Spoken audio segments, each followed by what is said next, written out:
By golly, that Iyanla Van Zandt has done it again. Done it again.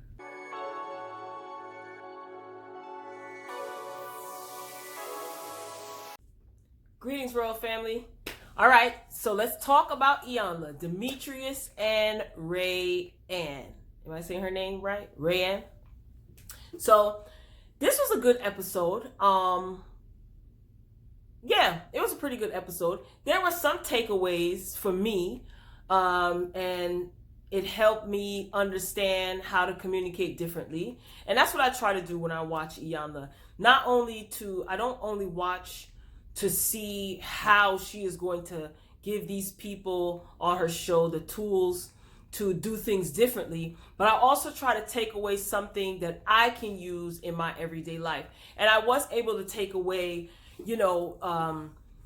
just communication, like your communication style, you know what I mean? And I thought that was extremely refreshing and obviously beneficial. So let's get into it. Let's talk about it. So Demetrius and RaAnne are a married couple that are basically having a breakdown in communication, and it's causing them to lash out at one another, you know what I mean? To be abusive verbally and even physically. So they talked about, in the beginning of the episode, they talked about how they met.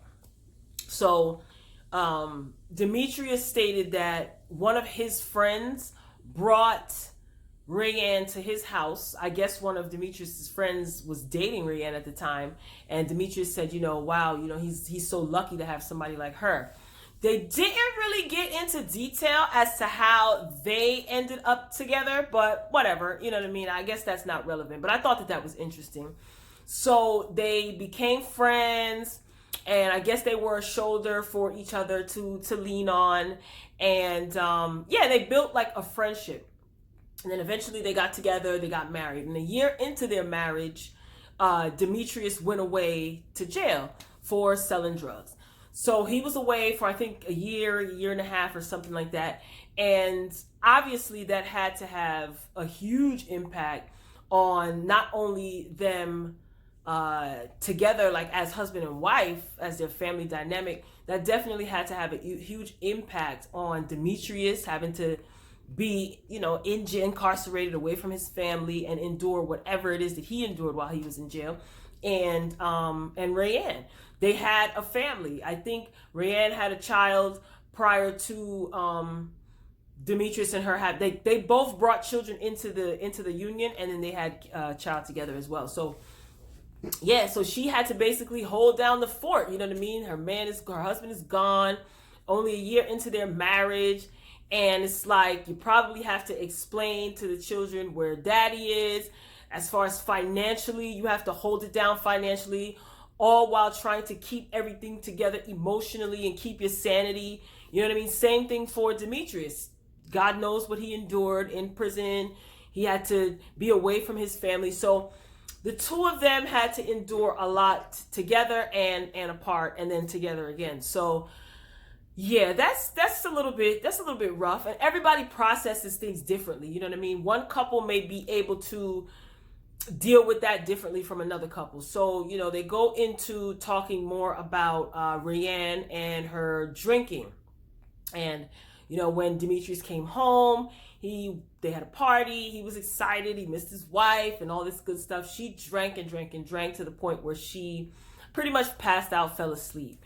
And he wanted to continue the celebration, you know what I'm saying? And she was asleep. So he was disappointed, of course, and he began to get aggressive and violent. He started calling her all out of her name. I can only imagine what he called her. And RaAnne got emotional when she was talking about it, because she said till this day it still upsets her, and she just has a hard time letting go. So Demetrius talked about how they argue. RaAnne will drink, and she sometimes wouldn't come home. She'd be passed out at a friend's house, and that frustrated him. He just got very comfortable with calling her all types of names. She was aggressive, engaging in arguments. They both are just bad communication all the way around. He admitted to putting his hand around her neck, choking her to try to get her to shut up because she talked too much. So fast forward, Iyanla does an exercise with them where they had to use their communication skills to guide one another through this obstacle course. So Demetrius was blindfolded. He was at the top of a staircase. RaAnne was at the bottom. She had to guide him down the staircase. So she was telling him, you could tell they were nervous. So she was telling him how to get down the stairs. And Iyanla whispered to her, she said, he's a grown man. He knows how to get down the stairs. How about a little bit of encouragement? And I was like, yes, that's good. That's really good, So she, they completed this is going to give an idea to Iyanla how they communicate. So, it seemed a little bit juvenile, but there's always a method to Iyanla's madness, which I respect her for. So it's basically showcasing how they communicate, right? There was another scene, another activity where they had to make a sandwich. So RaAnne was standing behind Demetrius and she couldn't, see or what have you. So her hands were in front of his and she had to basically do all of the work and he had to instruct her how to make the sandwich. Again, another exercise so that Iyanla can kind of see how they communicate and they themselves can see how they communicate, where they can find the errors in their communication. So, Iyanla talked to them and things like that. And they were talking. And now fast forward, Iyanla sits down with RaAnne. And I thought that this was really, really necessary and very interesting as well. She asked RaAnne, Iyanla asked RaAnne, why do you always feel the need to have to fight, always have to defend, be so rah-rah in a sense, right? And RaAnne reveals that that's how it was growing up. So Iyanla gets her to talk about what her home life was. And she stated that they bleeped out the person's name, that she was sexually assaulted. She was raped basically by someone. Who that person is, don't know, doesn't even matter, right? And this was at 12 years old, and she said she's angry about it. He took her innocence, and she's very, very angry. She later on reveals that was the second time that she had been molested. The first time was when she was about 5 years old, getting off the bus, going to the babysitter's house, sitting outside waiting for the babysitter, and a neighbor who she was familiar with, she had seen, convinced her to come over to his house, and wait until the babysitter gets home. I'm not even going into detail because at that moment when I watched it, I was like, yo, why? Dang, I'm not even going to repeat what I said, but whatever. So he proceeded to molest her, made her do sexually inappropriate things. And Iyanla goes to Demetrius and asks Demetrius if he was aware of what happened to RaAnne when she was 12. And he was very aware. You can see he started to tense up. His voice started to get a little bit rougher. Like he said, he hates that person. He thinks that person is a monster. So he's aware. And then Iyanla said to her, think about this now. You get angry, you put your hands on her, and then you expect her to be intimate with you the next day. And when his head dropped down, it put everything into perspective for him right then and there. I seen it, you know what I mean? Well, that's how I viewed it. And I know you can say well, he should know what he's doing. He should know better. But sometimes when I've learned throughout my years communicating with plenty of people can only communicate and express themselves on the level that they are familiar with, right? Yes, we know putting your hands on someone is not the right thing to do. There are other ways to communicate. But once you get frustrated, and I'm not making excuses for anybody, but I can, with these people, RaAnne and Demetrius, you can tell that they definitely love each other. They definitely want to work on their marriage. And they definitely have a strong friendship, and they really are friends. You can really see it. And Iyanla pointed that out as well. But I just think that Demetrius, as far as him being physical with RaAnne, he just has, it's self-control. You know what I mean? It's a self-control issue that can be definitely rectified if he wants it to be rectified. He did apologize to her. He also talked about his growing up. He said that his aunt raised him, and, his mother, he didn't speak much about his mom, you know what I mean? And it's basically his mom left him. His aunt found him and another little girl, I guess that was being babysat by the mother, I can only assume, at a phone booth with just a shirt on and diapers. Like, what? He didn't go into detail talking about his mom. And Iyanla, like, put the pieces together and things like that. So you have abandonment issues, and sexual abuse. And it's, well, before Iyanla even said it, I said this to myself. I said they basically connected because both of them had trauma in their childhood. So their pain is what like connected them. And when she said it, I said, I just said the same thing. And sometimes that happens oftentimes, and it always doesn't work out. But it was good to see that they were able to admit to certain things that they've been holding on to. I love the fact that Demetrius apologized to his wife, rightfully so. Iyanla told him, that can never happen again.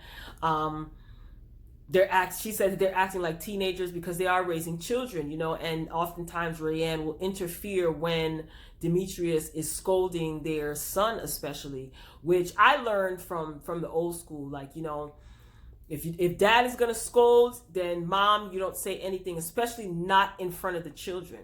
If mom had an issue with how dad was scolding us coming up, mom and dad talked about that behind closed doors and never in front of the children. So I think that they just needed certain tools. They needed Iyanla to bring certain things to light, and she did.